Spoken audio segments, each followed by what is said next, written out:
Hi, I'm Roshan Roeder, Vice President and General Manager of the Airborne Multifunction Sensors Division for Northrop Grumman. I'm excited to welcome you to this month's Pro Webinar Series event. At Northrop Grumman, we are proud to work with organizations like SASE, who are great advocates for the Asian community.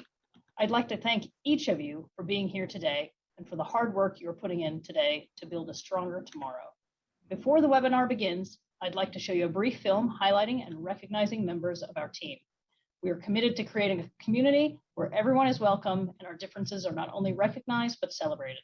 Thanks, and I hope you enjoy today's webinar.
Wonderful. How are you doing, everyone? Hopefully you're doing great on this Tuesday afternoon. My name is Parag Madawar. I am the Director of Professional Programs here at SASE, the Society of Asian Scientists and Engineers. Welcome to our webinar series. For those of you who have not attended a SASE Pro event in the past, I just wanted to go through kind of top lines of what we do and why we do it. Our mission is to unlock the leadership potential of Asian professionals. The problem that exists right now for Asian professionals in the workplace is that we are 50% less likely to be promoted into middle management. That's not even executive levels. This is just to middle management than our Caucasian counterparts. This creates a massive Asian leadership gap. We are, generally speaking, relative to general population, overrepresented in STEM at the entry levels, but very quickly that drops off. We are represented according to the amount of participation we have in STEM fields in college. However, we just don't get promoted for a few reasons. And so we've done a fair amount of research into figuring out why. And our belief is that it's really these four common factors. And this comes from interviewing 50 plus senior Asian executives. So those executives who are those Asian professionals who, quote unquote, have made it up the ladder. Four common factors: lack of political and organizational savvy, cultural deference to authority, ineffective communication and influencing skills, and aversion to risk-taking. Now, those are common factors. They are generalizations. They are not applicable to each individual person. Really, every individual needs to figure out which items they may potentially need to work on. But beyond these reasons, we also find that there are some broader challenges. One is even just awareness about the Asian leadership gap. The model minority myth is very pervasive, and even within our own community, we often talk as though there is no problem, that we are privileged, that we aren't facing barriers and challenges. We are, they're just different than what we think of when we often think about minority challenges. Second is that the leadership training is often available, and many companies will have really great leadership training programs. And the solution initially is often just make sure that you ensure there's greater access to those training programs for your employees of color. What we find for Asians in particular is that without the cultural context, the actual material just doesn't land. It doesn't make sense. And so it's important to train to provide that context. And we find that, generally speaking, having an Asian audience along with an Asian trainer or a trainer who understands some of the cultural nuances from Asian countries. Obviously, Asia is 50 plus countries, so it's hard to say Asian. But we generally find that having that type of scenario actually enables leadership development in a much more cohesive and transformational way. The last thing is agent development is a lower priority when we think about from a D&I standpoint. We often are, our ERGs, our professionals, our communities are often a tertiary problem if we think about it that way. Other minority groups have larger challenges just numerically, and so they often get priority from a funding standpoint. And so because of these challenges, SASE Pro is organized to bring together 60 plus ERGs and 120 plus ERG leaders from those companies to design programming that really meets everybody's needs. And so by utilization of scale, we can provide that at a cost that companies can struggle to do it on their own. For companies that do have the resources, we provide programming and access to a broader network of trainers so that you can figure out who to bring into your own company for your events. So we've got a bunch of signature programs and we've got some year-round programs. And of course, this that you're sitting in today is one of those year-round programs. This is the SASE Pro webinar series. It's an ongoing free series. We try to do one every 3 to 4 weeks. We feature a variety of training partners or executives. They're recorded and posted on YouTube for up to a few months. And yeah, you can stay informed with the website. All right, enough of my talking. That's not why you're here. Let me go ahead and start handing this over to the start of the show, the man of the hour, technically an hour. Yeah, exactly. So Leo Chan is the founder of Abound Innovation. I came across Leo by sitting in on a couple of his sessions on Creative Mornings, which is a series for creatives, I guess, and they have all sorts of wonderful programming there. So I came across Leo through that. We had him at our national conference last year, and he did a fantastic job. The highest rated session that we had. He was formerly at Chick-fil-A and reinvented their Hatch innovation facility, and now runs Abound Innovation as his full-time gig. So with that, I'll stop with any more introductions and hand it over to Leo. Leo, go ahead, buddy. Thanks, Parag. Let me share my screen. Can you see that? Yes, we can see it. And one more thing, you can, as you have questions, just toss it into the chat. We have over 100 people here today, so I will, interrupt Leo as I see fit. That sounds good. Your questions, and we'll go from there. Okay. Excellent. All right. Well, Parag, thanks so much. It's an honor to be back. I'm presenting today on one of my favorite topics. I have a lot of favorite topics, but how to create bigger, better, bolder ideas. And this may not be so easy for a lot of us. And so there's actually a lot of different ways that we can do this. And I'm giving you a very small teaser because this is a really deep topic. I can actually do a workshop for 2 days on this, but I only have an hour. So I'm going to give you just a little bit of high level stuff, but some tools that you can take away as well, because I'm all about being practical. So I'm going to skip over.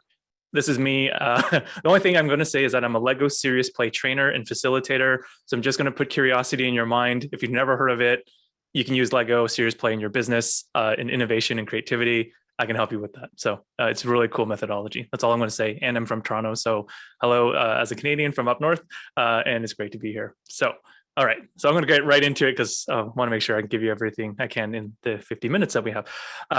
So here's today's roadmap. What we're going to cover is session planning. And again, this is, a teaser. It's not the whole thing, but how do you go about designing a session where you can get bigger, better, bolder ideas? And so we're going to talk through some of these bullet points, and then we're going to learn about what's called Divergent Techniques as well as Convergent Techniques. And I'll explain more about that, but these will be tools that you can actually utilize when you want to have better ideas.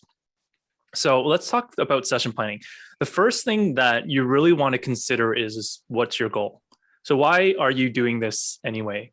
And the question here is, what's the point of your ideation? So in innovation, an ideation means that you know that there's a problem that you're trying to solve for. So I know I'm trying to solve for this problem X. I'm not just getting together with my buddies and hey guys, let's put some stickies and see what happens. There's been some work that got us here. So I know that my organization, my team, there's a problem I'm trying to solve for. It's this, it affects this person, and it would mean this if we did this. So we've done the work, and now we got to ideation. But you really want to think about like, what are you trying to achieve with the session? Do you want to have lots of ideas? Do you want to have a few ideas, but really deep? Do you want to have a lot of ideas and then go to a few ideas and then go really deep and then choose like one or two to go with, to move on with? So what are you why are you meeting together? And it could be any of those use cases. There's no right or wrong here. It just depends on like, what do you want to do? So when you know that, that will help you then design the session to meet those objectives. So if I wanted literally just to have, I just want to get together with Parag and I just want to blow out 100 ideas, then I'm going to design the session that will help me do that. If I'm going to like, I just want to go deep with 2 ideas, I'll design the session to do that. So there's just different ways to go about it. So at the end, the most important question to ask is, what does success look like? So does that mean that, hey, you know what, at the end of the session, I want 2 ideas that are pretty baked, that I'm ready to move on to like go into a prototype kind of place where I can start to put some meat on the bones and actually test it out. That's what success looks like for me today. Or does it look like I had 100 ideas? I'm a super happy guy. I had 100 ideas. That's amazing, right? So your goals in this question really will help set you up for success.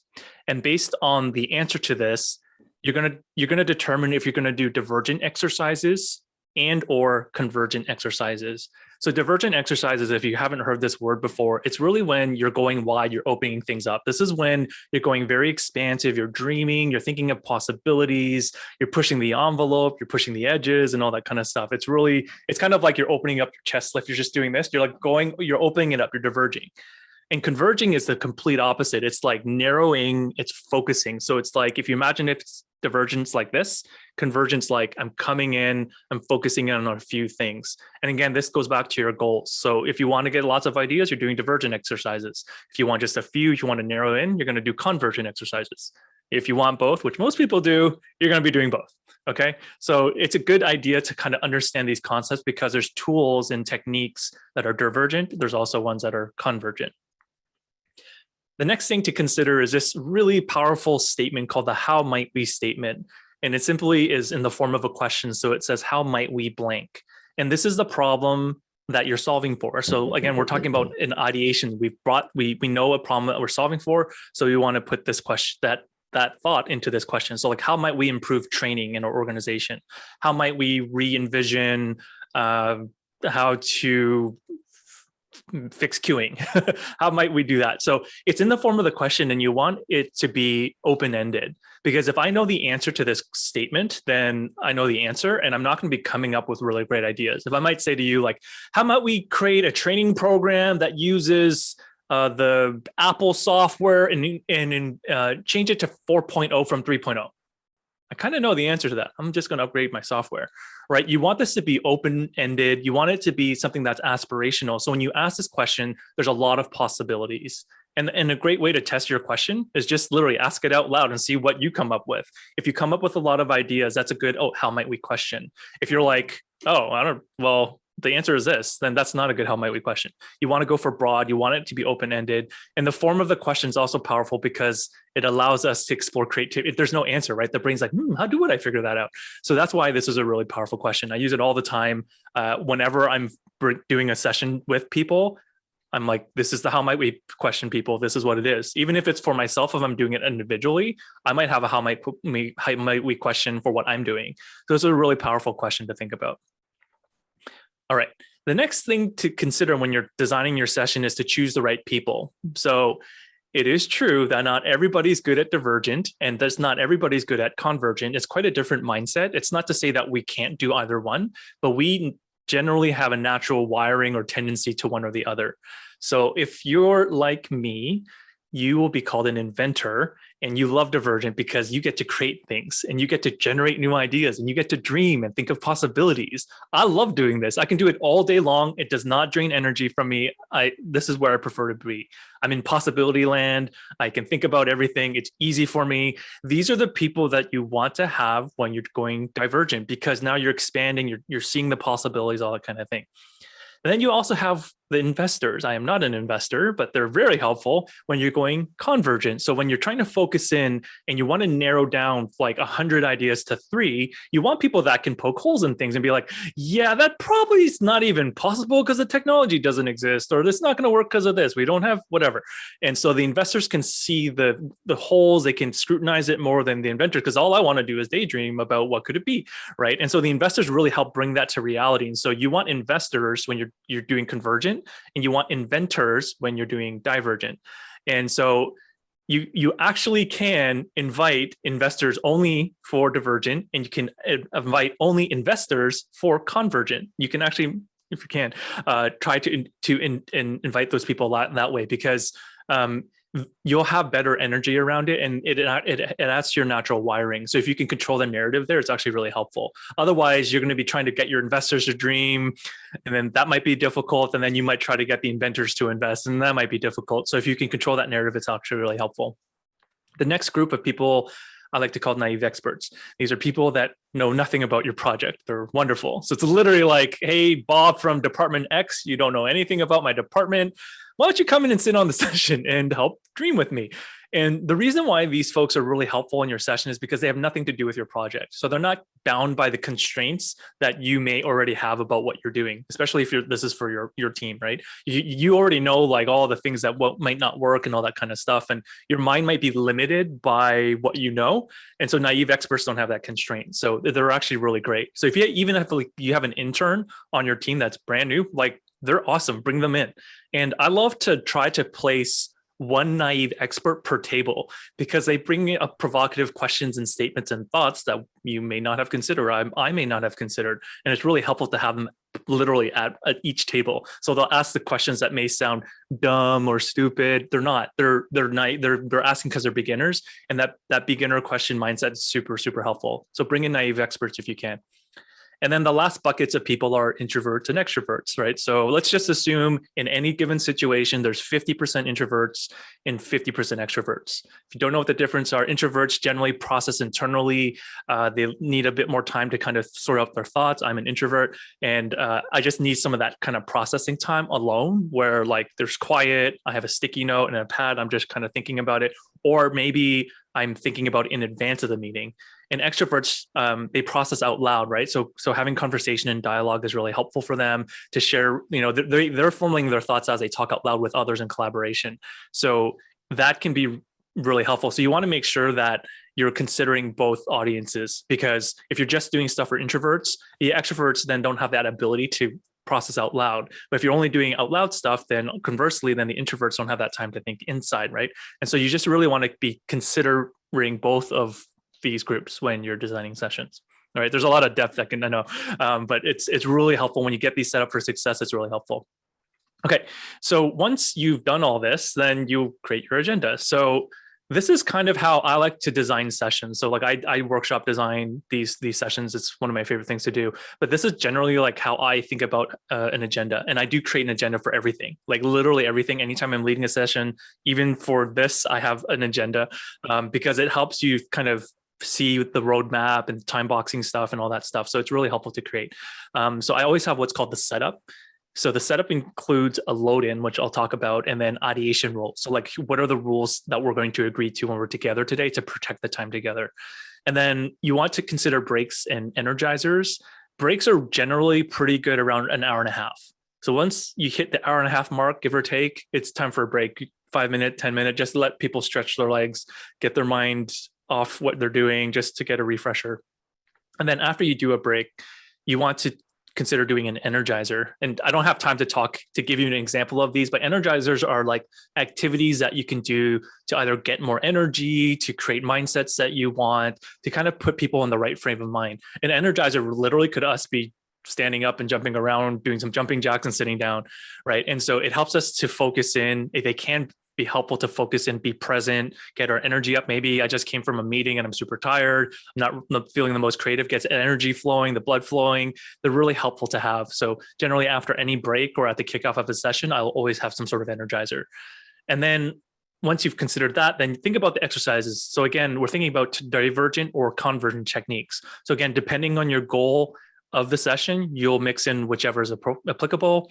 And then you always want to, at the end of the session, to think about a wrap up, because there's nothing more irritating than getting together and then not knowing what's going to happen afterwards, right? So it's like, hey, we didn't just meet together for an hour to talk about ideas, like what's happening next. So generally this will be like the project team leader, the group leader. They'll be like, hey, okay, thanks everybody. Thanks for the 50 ideas. We're going to now get together in 2 weeks and we're going to, come down to 3 or whatever. So let people know what's happening next, because people get excited. Like, you're dreaming of the future when you're doing this, right? So like people want to know, like, is this going to get implemented? Like, what's going to happen with this? And they might even want to be part of the journey if they're allowed to, right? Like they'll put up their hand and like, yeah, you know what? Hey, I want to help with this. So let them know the next steps and let them know how they can help you. Okay, so let's talk about the load-in. So what is the load-in? It really is the purpose of the session. Like, why are we even here today, right? So again, we've talked about, like, this is, we have a problem we're solving for today, right? This is why we're here. Here's who the audience is and so forth. So you want to give enough information for people to understand the context of why they're there, what the goal of the session is, who they're solving for, and why you invited them in the first place. And this is really helpful for the naive expert because they literally have no idea why they're there. So this helps them contextualize, like, oh, okay, I'm solving this problem. It's for this person. Okay, got it. So you're not going into the weeds. Like, you're not going to talk for 30 minutes on this. It's more like a 5-10 minute kind of conversation. And you're not looking for feedback here. You're just telling people, like, hey, this is why we're here today. And so once you get the load in, then you can start moving on to your session. So I have 10 ideation rules, but for sake of time, I have 5. But this is for divergent phases. So again, when you're going wide, you're opening it up, you want to consider some of these principles. And these ones are quite helpful when you're doing this. So the first one is safety first. So if you were at the session I did, I'm all about psychological safety. It's incredibly important when you're going divergent, because you're creating new ideas, and creating new ideas is kind of scary because you don't know exactly what's coming out of your mouth. You don't know how people will receive it. And so you want to ensure that everybody feels safe to share the thoughts that they're having, because they might not be good ideas, right? They could be bad ideas. And so you want to allow people to explore possibilities. And the thing is, we need this because the next one's called Keep It Moving. Quantity actually leads to quality. Like, I've been a designer for a long time prior to doing this innovation stuff. And it's truly a thing. Quantity leads to quality. So we cannot expect our brains to automatically have the best genius we could get once we get into the meeting. It's just not realistic. And so we need safety first to get the bad ones out and get to the good ones. And so we want to keep it moving because quantity does lead to quality. And the example I like to give here is there was one time I was designing this project in school when I was a design student. And it literally took me 200 iterations, like drawings, to get to something that I actually liked. Like, the other stuff was just junk. It was so bad, but I had to do all that stuff to get it out of my system and get to the good stuff. So you want to keep it moving, but we got to be safe to do that. Be focused at the task at hand. It's really easy to be like, oh, check your phone and all that kind of stuff. But the sessions are designed in a way to kind of be focused. So be focused at why you're doing the session. You're doing a topic, you're working on a topic, whatever. And then the next one is be visual. I know this is probably difficult for a lot of us because, like, oh, I can't draw. But it's not about the quality of your drawing. It's the ability to articulate something abstract into something that's a bit more tangible. So having drawings really helps, right? We know the quote, like, a picture's worth 1,000 words, but it's true. And so it helps articulate your concept, but it also helps you think about things in a different way. So it's actually good for your own creativity. So it's really important to be visual. Like, even if you draw a box or a circle or a triangle, like, it's actually stimulates your brain. So try to be visual as much as you can. And that will be very helpful for you and for your team. And then last, you want to avoid the logic monsters, right? So when you're divergent, you don't want the logic monster who's going to tell you why everything's not going to work. You want to defer him for later, right? You want to bring in the logic stuff later to kind of scrutinize things. But when you're divergent, you're going wide, you don't need him. So pause that. Even if you know all the reasons why it's not going to work, well, just suspend him, put him aside, and keep moving forward. And I like to have a lot of people agree to this. So if we're in a meeting together, I'd be like, hey, everybody, are we going to agree to do these ideation rules? And I'm like, show of hands. And Parag would be like, yep. I'm like, great. I'm like, if you break this rule, I'm going to talk to you. And so we can police these to protect the safety of the group. Okay. So I've talked a lot about session planning. There's a lot more I could talk about, but that's enough, I think, to move on. So let's talk about some divergent techniques. So again, this is when we're really exploring possibilities and pushing boundaries. And remember, our tendency is to play it safe. This is just natural for all of us, right? So we really want to try to push ourselves outside our comfort zone and stimulate our thinking to truly think outside the box. So how might we do this? Well, there's really good techniques. I'm only going to share 2 today because that's all that we have time, but there's so many more. I'm a tool junkie. I have tons of these, but I'm going to have you do one of these so you can get some practice. So this is one of my favorite tools on the planet. It's called Mindmapping. And if you've never heard of this, all you need is a piece of paper. So I'm going to actually ask you to get some paper and a pen in a second, but all you need to do is have a blank piece of paper in front of you, and you write the problem or the how might we question in the center of the page. So if it was like, how might we improve training? Then we put how might we improve training? And we just plop it right in the middle. And mind mapping, and then basically what you do is just literally write down anything your brain comes up with. So this is like a free associative kind of exercise where you just let your brain go wherever it wants to go. So if I think how to improve training, I think of, I don't know, Lego, I write Lego. If I think of, I'm looking at things on my desk. If I look at my cell phone, I write cell phone. If I think of a ruler, I write down ruler. Anything that comes to your mind, you just write it down on the piece of paper. And what you'll start finding, it's almost like a word cloud. You're going to start seeing these ideas, these thoughts all around the topic that you have in the middle. And so that's literally how this works. And there's a little bit more steps, but I'm going to have you practice this first. So again, and you can literally use this on any topic. I've used this to come up with like a company name, naming stuff, user UF, like UX, like designs, like inspiration for that, ideas to problems, like literally anything you can use mind mapping for. It's one of the most versatile tools that I know. And it's really easy to use because you literally just get a piece of paper or an iPad and start writing. Okay. So we're going to practice this. I'm going to give you 5 minutes. Your how might we question is this: how might we train those who desire to become innovators? So someone that wants to be an innovator, how would you train them? So I'm going to give you 5 minutes. If you don't have a piece of paper, please go grab one and grab a writing tool, a pen or Sharpie or pencil or whatever that's useful. And I want you to put this in the center of your page, write it down in the middle, put a box around it, and just let your brain just go wherever it goes and just write down whatever thoughts that come to your mind. There's no right or wrong here. If you need more time, if you need more pages, you can grab that too. But I'm going to give you 5 minutes. So you'll see this little timer on the countdown, and I'm going to play some music for you while you do this. And I don't have Spotify Premium, so if there's an ad, I'll just mute my music. If you have any questions, throw it in the chat. But how might we train those who desire to become innovators? What comes to your mind?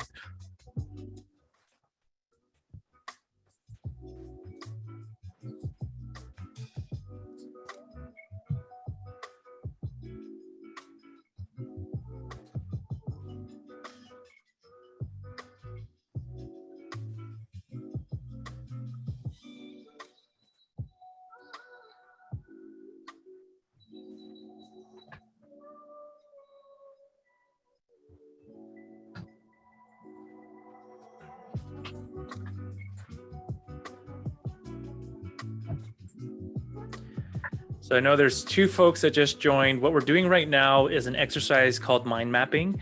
And the way this works is you're going to get a piece of paper and you're going to get a pen or pencil, and you're going to write this question in the middle of the page. How might we train those who desire to become innovators? Put this question in the page, put a box around it.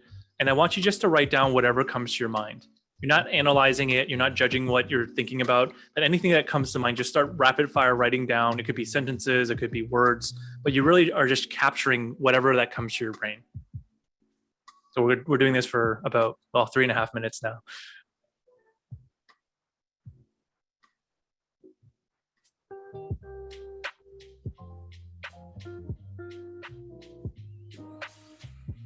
Tiffany, thanks for throwing in some of your ideas. Yeah, if you have ideas, you can throw them in the chat. Feel free to do so.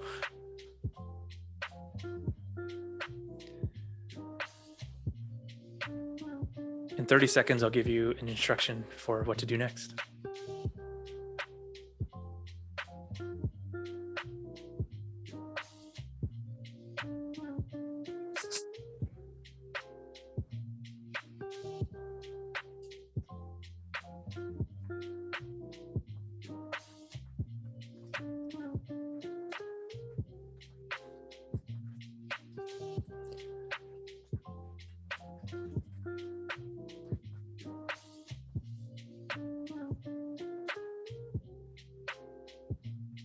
Okay, so I'd like for you to look at the different things that you've written on your page, and I want you to star, let's say, 2 or 3 of them.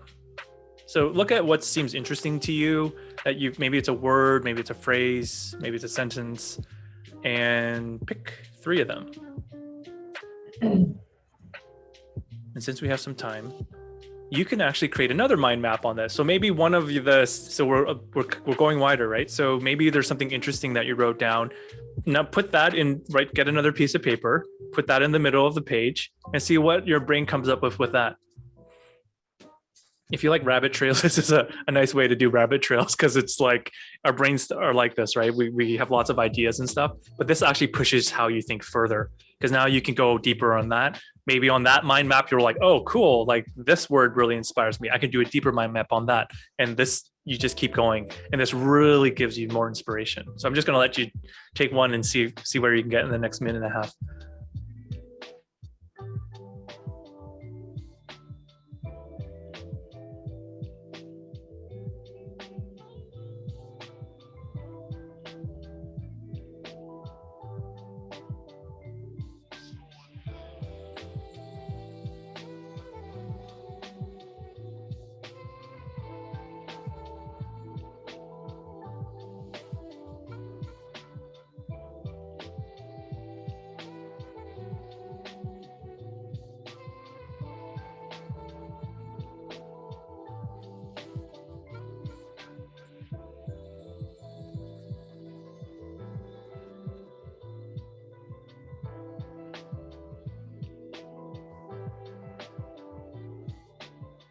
You have 30 more seconds to wrap up whatever you have.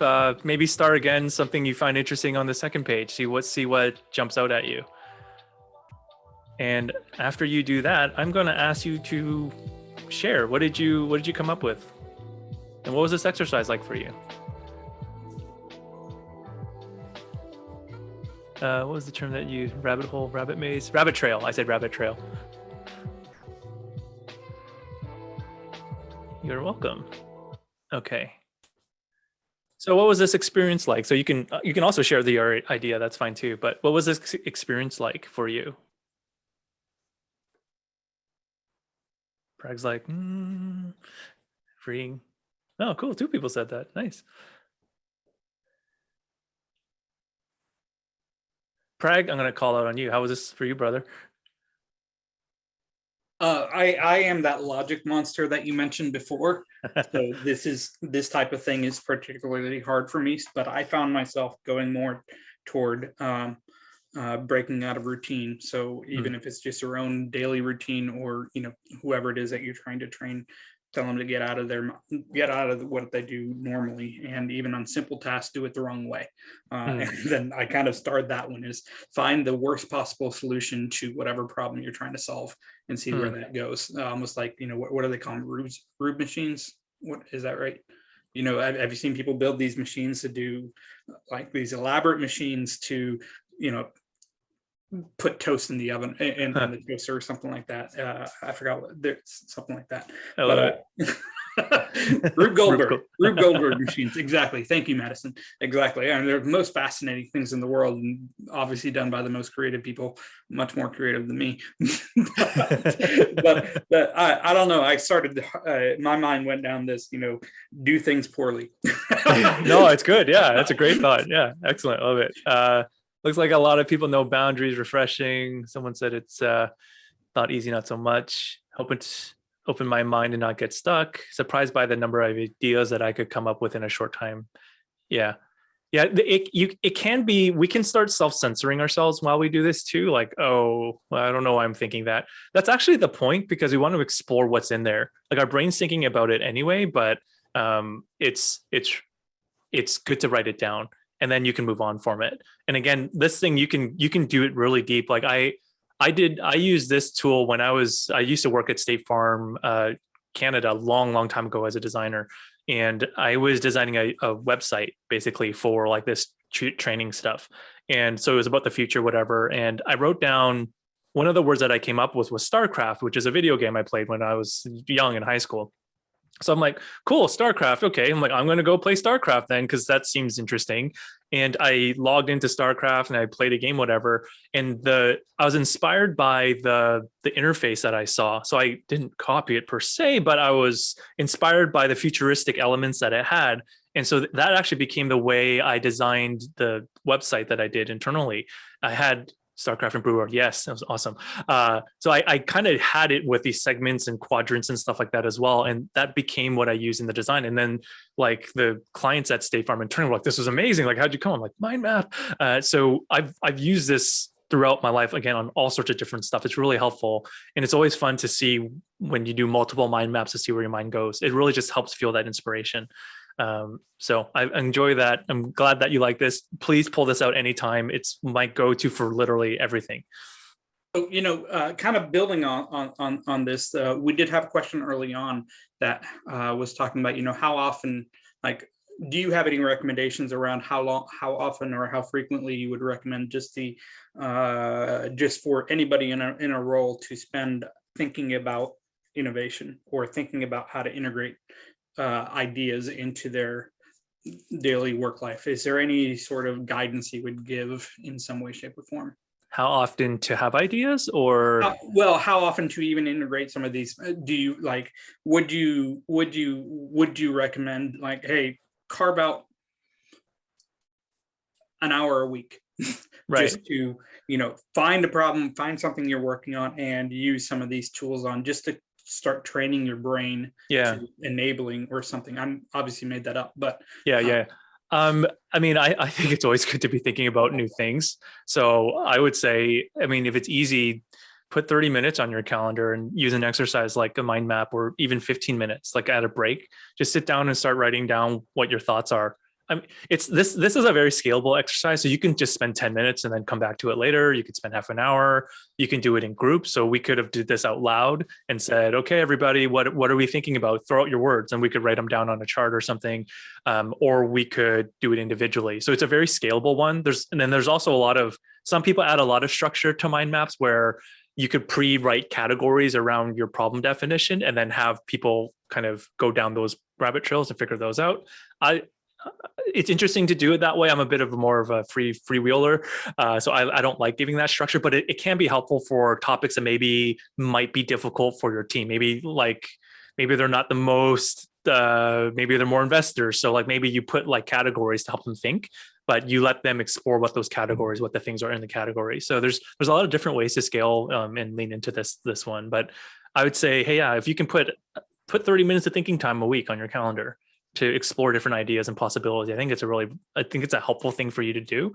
It's also helpful for your organization because you're thinking differently about it. So hopefully that answers the question. Is this best done with a piece of paper, or is there good free software that might be better than paper? I like paper or an iPad. You literally just need a blank page and you can use your pen or whatever. There are mind map tool, like Miro has a template, or Mural has templates, so you can use them, but I don't really like I don't think you need the technology. I think it's just easier. Piece of paper, pen, it's quick.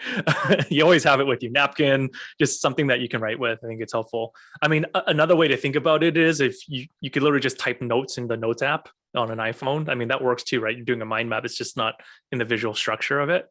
But I like a piece of paper and pen. All right, I'm going to move on to the next one if that's cool. Okay.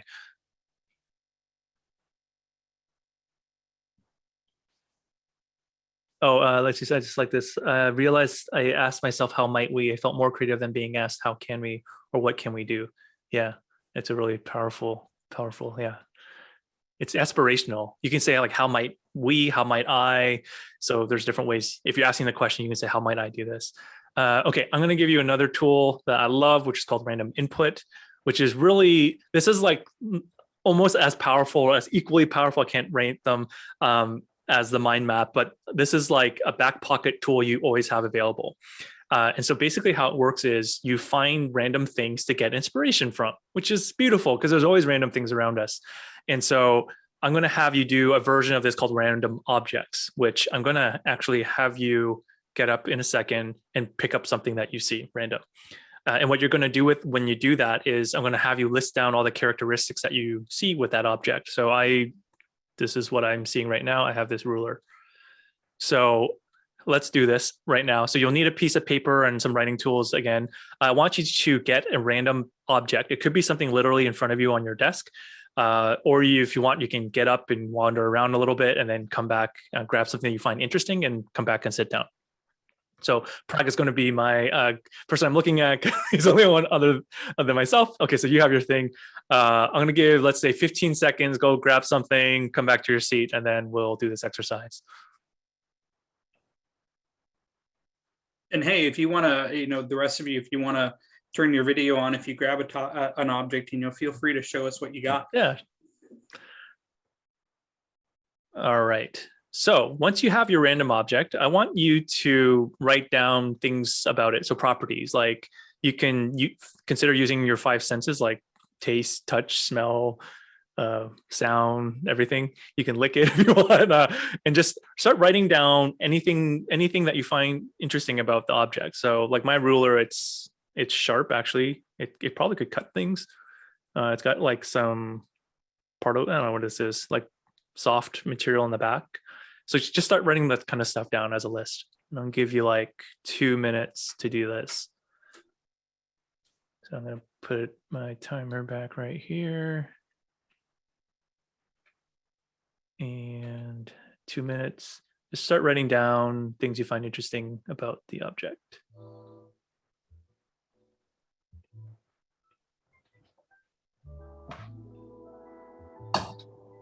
And again, don't overthink this. It's just whatever you find interesting about it. Use your 5 senses.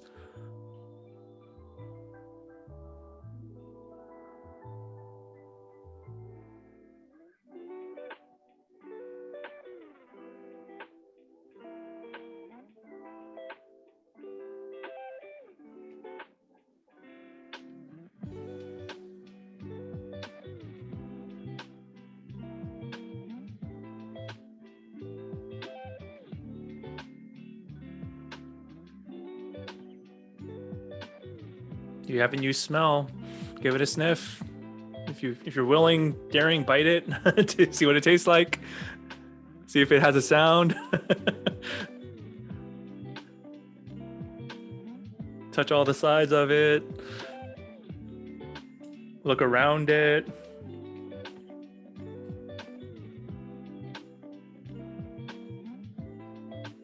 All right, I'm gonna shorten the time, but now that you've done that, I want you to look at your list again and circle 3 things that you think are interesting, most interesting from the list you've listed out. What are 3 things you find most interesting about what you just created? All right, I'll give you 5 more seconds for that. Now you gotta pick one of them. So the 3 things, now we're whittling it down. We're kind of converging right now because we're focusing and narrowing. But what's that one thing that's most interesting for you from whatever you just picked up? All right. Okay, so this can be a little challenging. We're going to make a connection. So this is the question we've been using. How might we train those who desire to become innovators? I want you to answer this question with that top thing that you just starred. So I'm just using my ruler. Maybe I chose this brown soft stuff on the back. What connection could I make with brown soft stuff to how might we train those who desire to become innovators? This can be challenging. I understand this, but try to create a connection. And if you don't have to be literal with it, you can use the sort of the figurative meaning of it. So maybe it's like something soft. And so the soft stuff is on something hard. So maybe there's a principle of softness or, feeling better or nice that I can extract from this thing that I've listed. So make a connection again with the thing you just starred and this question. What idea would you come up with? I'm giving you unreasonable times, but we're just practicing. You normally would have more time, but I'm going to give you like 3 minutes. See what idea could you come up with?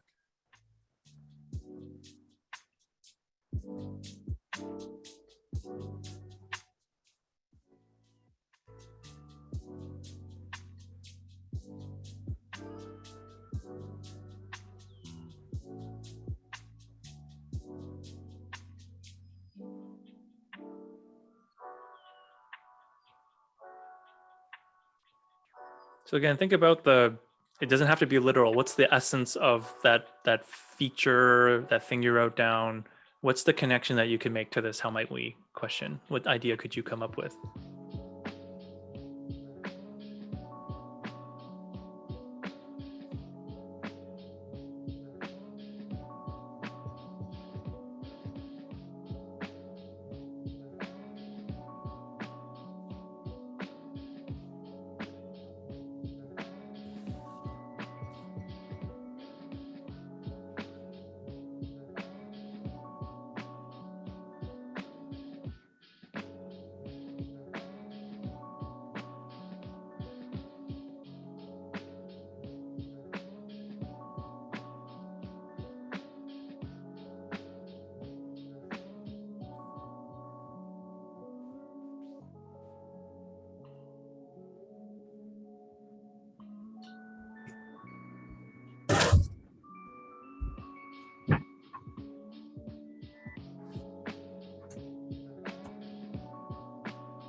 All right, you have about a minute to go.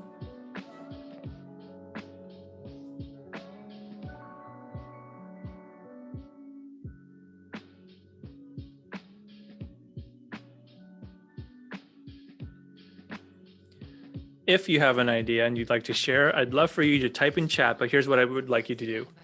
Oh, sorry, those are the ads. What's the object that you had? What's the principle or characteristics that you took from that object, and what's your idea that you're now solving for this? How might be? So, Nikar grabbed a thumb drive. Yes, it's compact. The training needs to be better organized. Yeah, it's always fun to see how we come up with stuff because it's always really interesting. Cup is a good size. Wallet, signs of wear, take breaks, and avoid mental exhaustion. Yeah.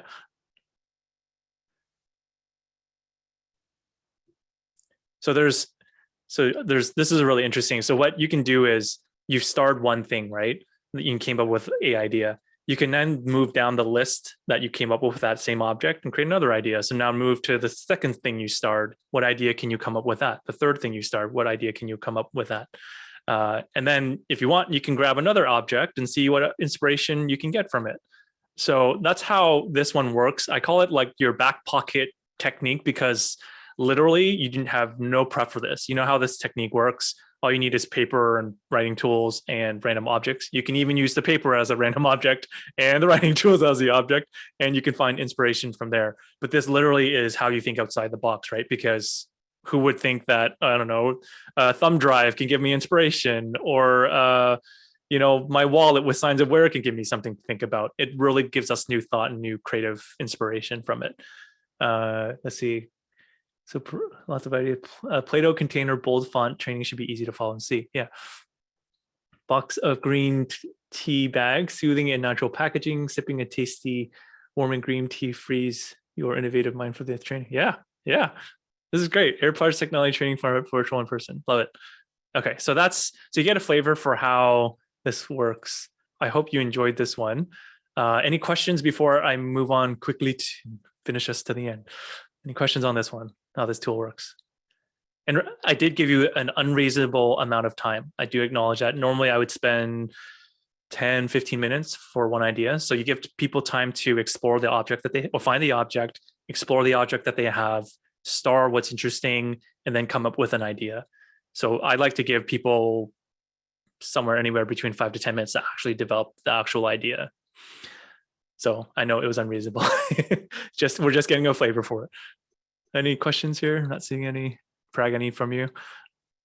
Okay, perfect. Okay, so let's move on to, so I gave you 2 diverge techniques. Let's talk about one converge technique. So remember, this now is when we're trying to narrow down ideas and prioritize what to work on next, right? So let's just say we had, we've already had like 10 ideas come through here.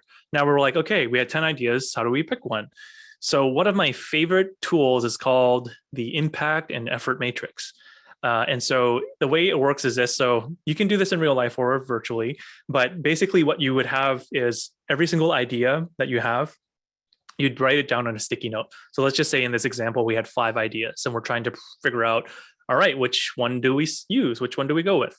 So the first thing that you do is you figure out the impact. So impact means, what does it mean to the audience if you solved their problem? Like if you solved it with this idea, like what would it mean to them? Would there be a low impact to them or would there be a high impact to them? So if Parag was the person I was solving for, and this idea, I was like, oh, this would be really high for Parag, like, because it solves all these pain points for him, whatever.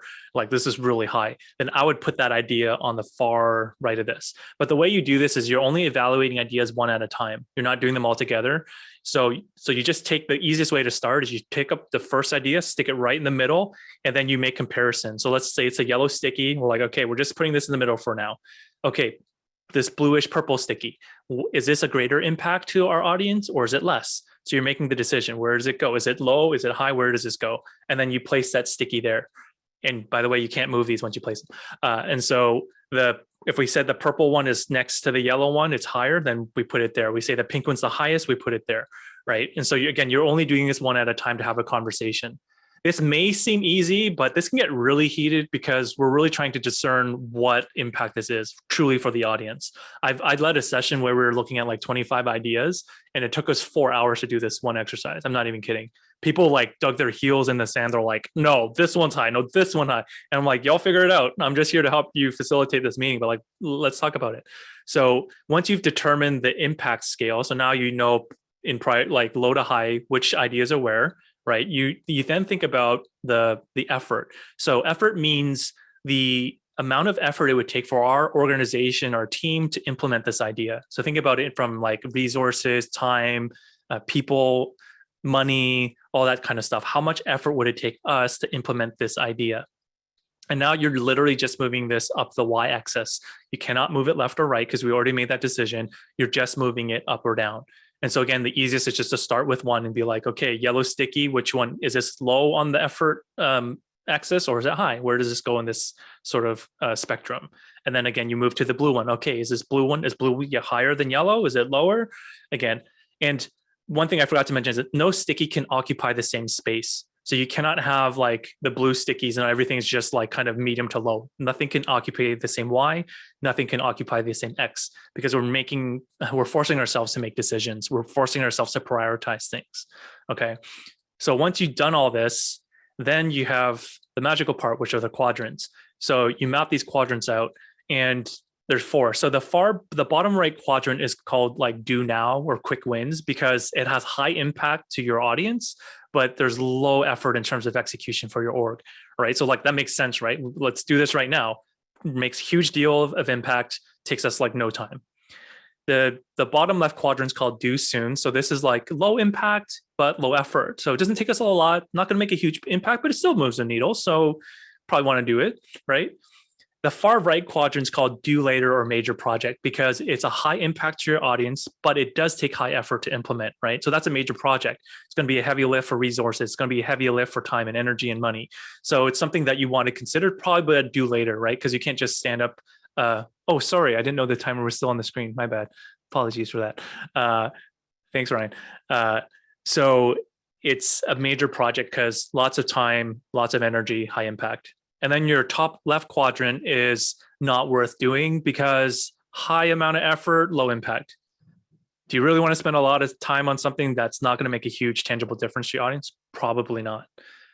So this is a way to look at the ideas. So now we had 5 ideas and now we can sort of delineate which quadrant they are in.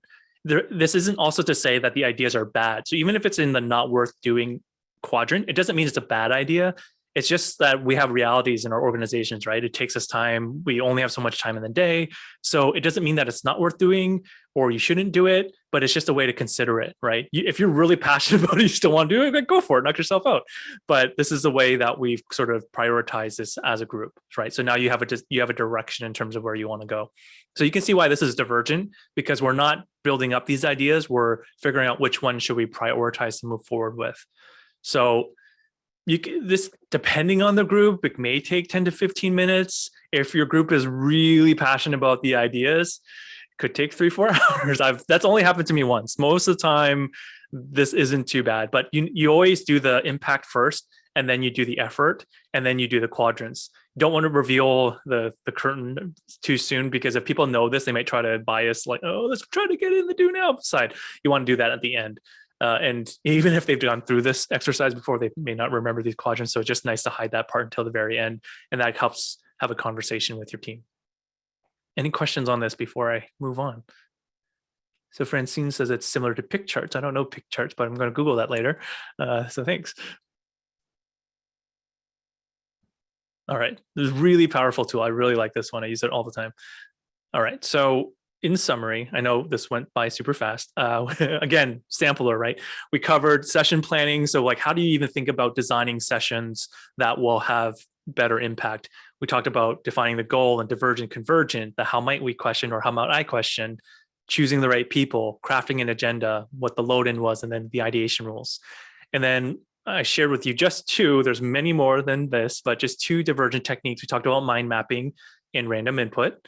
And then we just went through Converge, the impact effort matrix. So I hope you found this helpful. It's really my favorite topic. There's so much to talk about, but I hope you found this helpful in the hour that we were together. If you're interested I have lots of stuff on social media and so forth. If you want to follow, I have a YouTube channel. Some of these tools I've posted on quick videos. So if you're interested, you can follow me there. I'm going to just throw these in the chat. So you can go click there. I'm trying to get to 100 subscribers on YouTube, and I'm at 83. So if you're feeling generous, love, and then I can have a custom URL. So if you're willing, please, I'd love that. I have an innovation newsletter called Unleashing Innovation, which I do almost monthly. So if you're interested to just learn tools and tips on how to be innovative and creative, you can subscribe there. And I have a new podcast called The Innovative Life, where I talk about tips and tools and tricks to be more innovative.